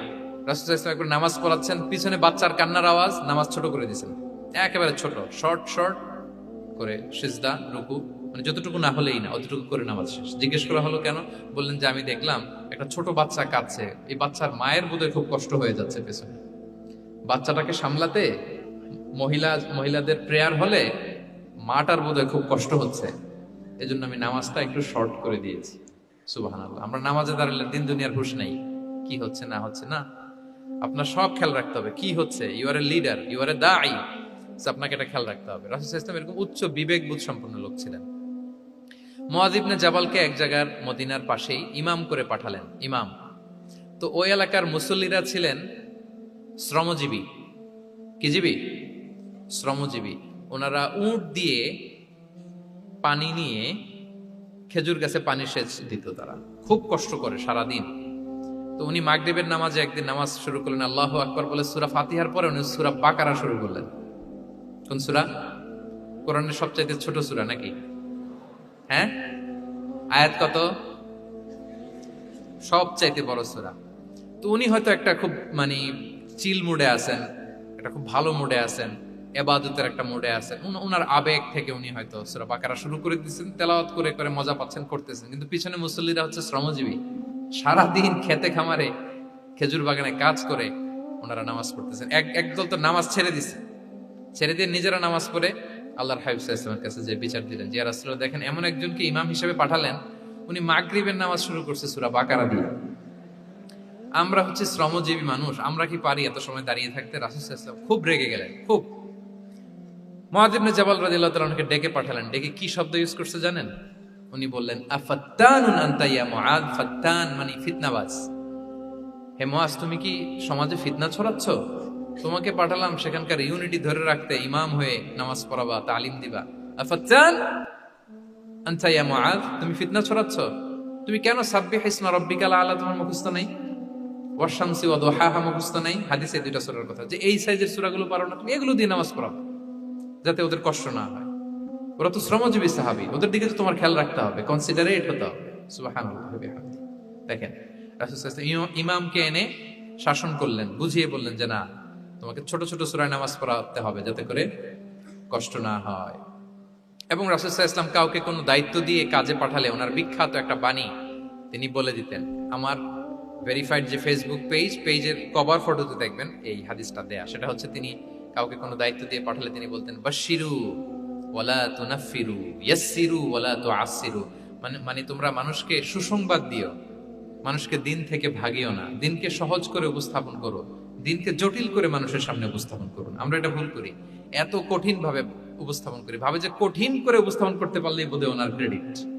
এরকম একটা মানসিকতা অনেকের আছে।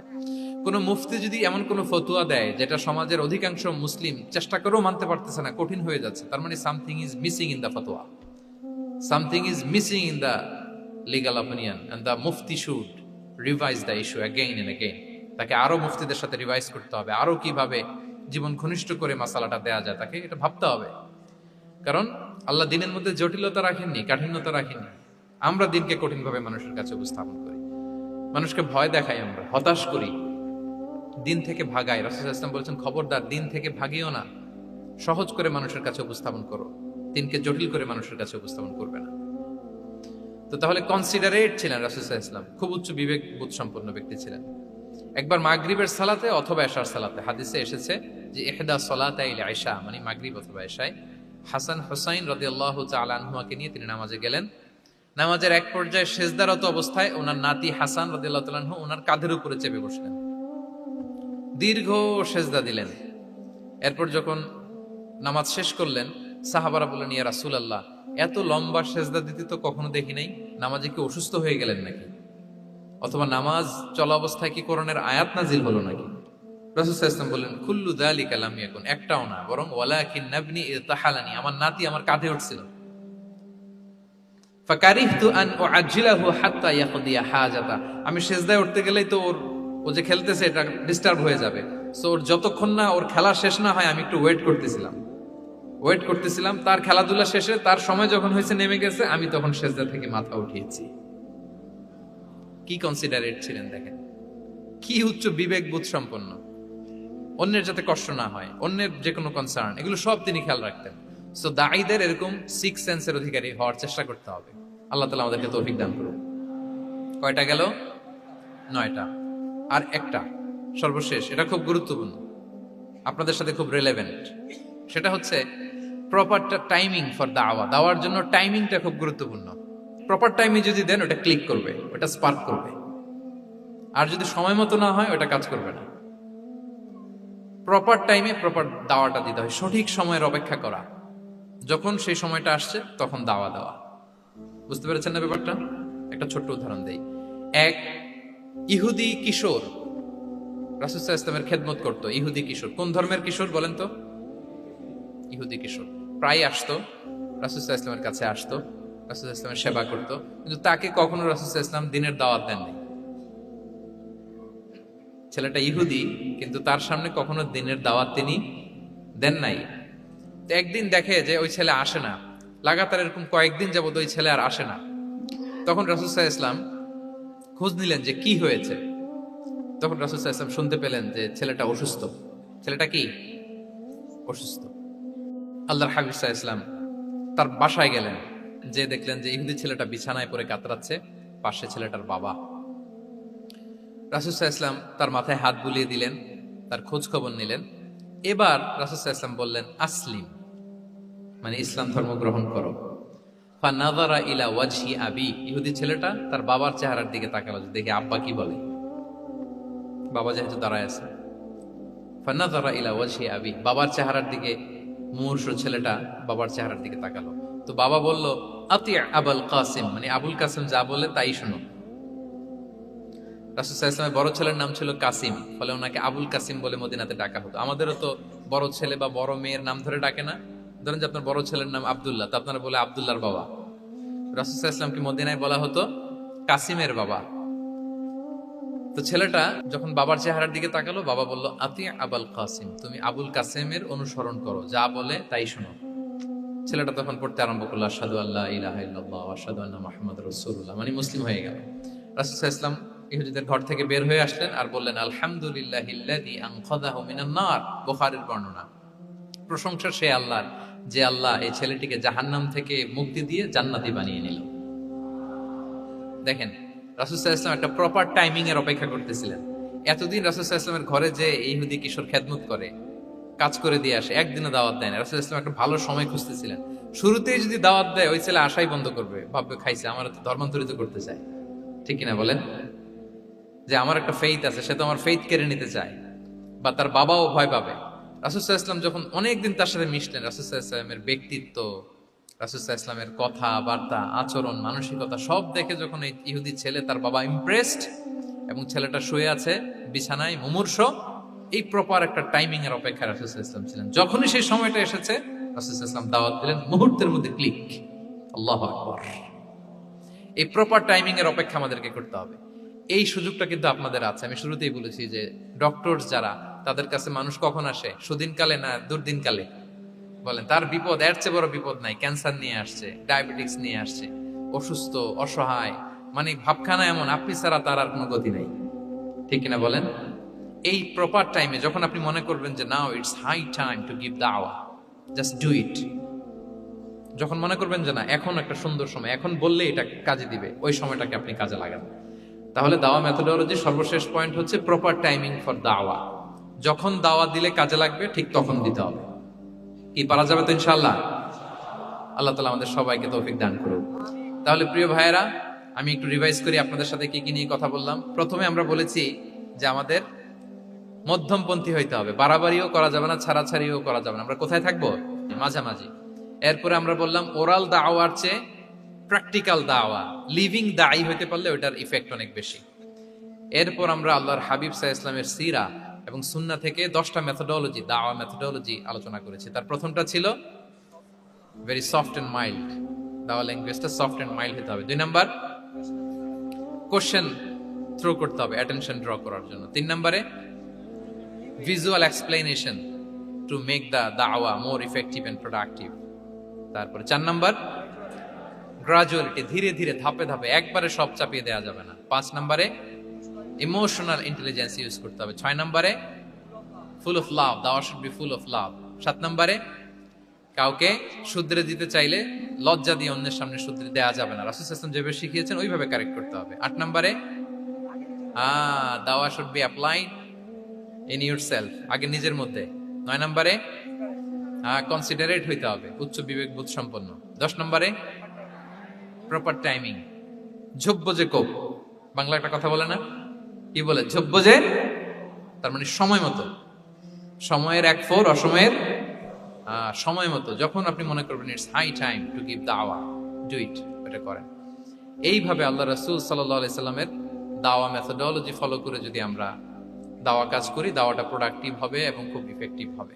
আশা করি আল্লাহর হাবিব সাল্লাল্লাহু আলাইহি ইসলামের এই যে দাওয়া মেথোডোলজি, এবং এটা কিভাবে আমাদের সাথে রেলেভেন্ট হতে পারে, কিভাবে এটাকে আমরা ইফেক্টিভ করতে পারি, আর প্রোডাক্টিভ করতে পারি, এই ব্যাপারে আপনারা একটা মোটামুটি ধারণা পেয়েছেন। আল্লাহ তাআলা আমাদের সবাইকে কথাগুলো বুঝার ও আমল করার তৌফিক দান করুন।